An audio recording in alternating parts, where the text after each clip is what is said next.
అన్ని రికార్డ్స్ అంటే ఉంటాయి. మీకు ప్లస్ ఎంత ఉందో మైనస్ కూడా అంతే ఉంది కదా. మైనస్ తక్కువది అనుకుంటా. ప్లస్ 90 ఉంటే మైనస్ ఒక 2, మైనస్ కూడా ఏం లేదు. అది మైనస్ కావాల్సుకొని ఇందాక నేను చెప్పిన రాజకీయంగా నన్ను దొక్కనీకి ఇవ్వాలి కాదు, ఎప్పటి నుంచో ప్రయత్నం చేస్తుండ్రు. ఇక నన్ను దొక్కలేరు, ఇక నన్ను దొక్కలేరు, నన్ను ఏం చేయలేరు. ఈ 2-3 విషయాలలో నన్ను బ్లేమ్ చేసి ప్రజలలో తప్పుదో పట్టించి నాకేదో చేయాలనుకుంటున్నారు. నా ఉనికి నుంచి భయపడి ఇవన్నీ ప్రయత్నాలు చేస్తుండ్రు. ఈ మర్డర్ కేసు అనే విషయము, ఇంకేదో కేసు ఏందనే విషయము, అన్ని ప్రూఫ్స్ ఉంటాయి, ఎఫ్ఐఆర్లు ఉంటాయి, స్టేషన్లు చెప్తారు, ఎవరైనా చెప్తారు.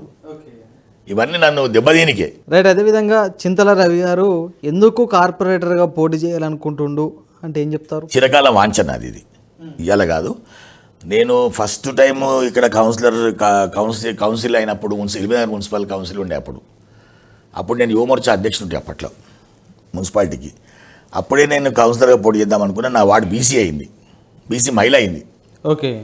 నా వార్డు బీసీ మహిళ అయింది కాబట్టి అప్పుడు నేను పోటీ నాకు అవకాశం దొరకలేదు. అప్పటి నుంచి కూడా నాకు ప్రతి పార్టీలో కూడా కొంత ఇబ్బందికరంగా పరిస్థితి, టికెట్ రాక నిరాశతో నాకు అప్పటి నుంచి కూడా కార్పొరేటర్ కావాలనే ఆశయం ఉండేది. అంటే ఇప్పుడు చేసే సేవ కన్నా ఎక్కువ సేవ చేయగలుగుతాం మనం పవర్ చేతులు ఉంటే. ఇప్పుడు నా సొంత డబ్బులతో చేస్తాను నేను. ఇలా మొన్న కరోనా విషయంలో సొంత నిధులు ఇక్కడ వసూలు చేసో వాళ్ళ దగ్గర తీసుకొచ్చో చేసేది ఉండదు. ఇలా నవరాత్రి ఉత్సవాలు చేస్తా, పెద్ద ఎత్తున చేస్తాను. నవరాత్రి ఉత్సవాలు ఎవరు చేయరు, మనసు తెలియదు, అంత పెద్దగా చేస్తా. ఏదో కొంతమంది దాతలు ఇస్తారు, తర్వాత మొత్తం సొంత నిధులతోనే చేస్తా. ఇలా దేవాలయంకి చైర్మన్గా చేసిన 3 కోట్ల దేవాలయం కట్టించిరా. అంటే జనాల సాయంతో చైర్మన్ కూడా కట్టించిన 3 crores దేవాలయం. ఇక్కడ రామాలయం ఫేమ్ దానిలో చిన్న సెక్రటరీగా పనిచేస్తున్నా. అంతకు చిన్నప్పటి నుంచి ఇవన్నీ ఆధ్యాత్మిక కార్యక్రమాల ముందుంటాను నేను. నిజంగా కూడా ఈ 1-2 అభిప్రాయాలు నా మీద ఉంటే ప్రజలు నన్ను యాక్సెప్ట్ చేయరు కదా. ఎక్కడ దేవాలయంలో ఉండము, ఎక్కడ ఉండము మనం. రైట్. అదేవిధంగా నేరుగా చెప్పండి, చింతల రవి గారికి కార్పొరేటర్ టికెట్ ఎందుకు ఇవ్వాలి? 1, స్థానికులు కాదు. 2, మొదటి నుంచి బీఆర్ఎస్ పార్టీలో లేరు. 3, మీకన్నా సీనియర్ నాయకులు బీఆర్ఎస్ పార్టీలో ఉన్నారు ఆల్రెడీ.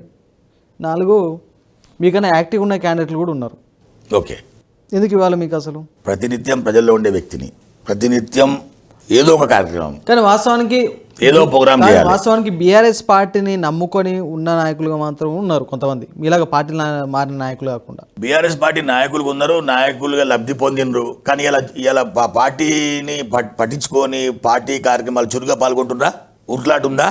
ఇప్పుడు బీఆర్ఎస్ పార్టీలో నేనున్నా 10 సంవత్సరాల నుంచి ఉన్నా. నా ఉట్లాట, నా తపన పబ్లిక్ ఎప్పుడు సేవ చేయాలి, ఎప్పుడు ఉట్లాట, ఎవరికి పని చేయాలి, ఎవరిని ఎమ్మెల్యే తీసుకోవాలి, ఎవరి అధికారులతో కాలనీలలో పని చేయాలి, అది లేదు కదా. ఉండొచ్చు. నేను ఇలా కార్పొరేటర్ కావాలని కోరుకుందంటే ప్రజలకు సేవ చేసి ప్రజలకు సమయం ఇస్తేనే కార్పొరేటర్ కాగలుగుతా, ఊరికే కార్పొరేటర్ కాదు కదా. కానీ వాస్తవానికి మీ కష్టాన్ని అయితే మీ సేవలను అయితే గుర్తించి సుధీర్ రెడ్డి గారు కార్పొరేటర్ టికెట్ ఇచ్చే అవకాశం ఉందా మీకు? వస్తుంది అనుకుంటున్నా, 100% వస్తుంది అనుకుంటున్నా. పోటీలో ఉంటా. ఒకవేళ రాకపోతే పరిస్థితి ఏంది? రాకపోయినా వచ్చినా వస్తుందని అనుకుంటున్నా. 100% నాకు వస్తుంది, నేను సేవ చేస్తా, కార్పొరేటర్గా ముందు పోతాను. ఒకవేళ రాకపోతే పరిస్థితి ఏంది? రాకపోతే విషయం తర్వాత మాట్లాడతా, కానీ ఇప్పుడైతే నాకు వస్తుంది. ఇప్పుడు ఎందుకు మాట్లాడలేరు? రాకపోతే 100% వస్తుంది. ఒకవేళ ఉదాహరణకు రాగలేదు అనుకుందాం. రైట్. నేరుగా చెప్పండి, మీ మనసులో ఉన్న మాట చెప్పండి. చింతల రవి గారు ఇప్పటికీ బీజేపీ పార్టీ నాయకులకు టచ్లో ఉన్నారు.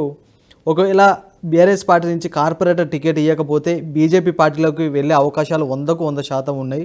అదేవిధంగా బీజేపీ నాయకులకు మీకు మధ్య కొన్ని సహాయ సహకారాలు కూడా నడుస్తున్నాయి. ఇది వాస్తవం కాదా? ఇదంతా అవాస్తవము.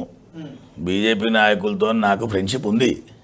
నాకు ఫ్రెండ్షిప్ లేని ఎక్కడ మాట్లాడా. అదే ఫ్రెండ్షిప్ తోటి మీకు బీఆర్ఎస్ పార్టీలో కార్పొరేటర్ టికెట్ ఇవ్వకపోతే బీజేపీ పార్టీకి వెళ్ళరా? అది రాంగ్. అది నేను ఏ పార్టీలోకి వెళ్తా, లేకపోతే ఆ పార్టీకి వెళ్తా, ఆ పార్టీ టికెట్ కొరకు నేను ఏదో ప్రయత్నాలు నాకు అవసరం లేదు. నాకు ఇక్కడే టికెట్ దొరుకుతుంది. బీఆర్ఎస్ టికెట్ వస్తున్న నమ్మకం నాకు బలంగా ఉంది. నేను సేవ చేసిన కాబట్టి సర్వేలు ఉంటాయి కదా, సర్వేలు ఉంటాయి, అన్నీ ఉంటాయి. ఉన్నట్టు టికెట్ ఇస్తారు కదా, నాకు నమ్మకం ఉంది.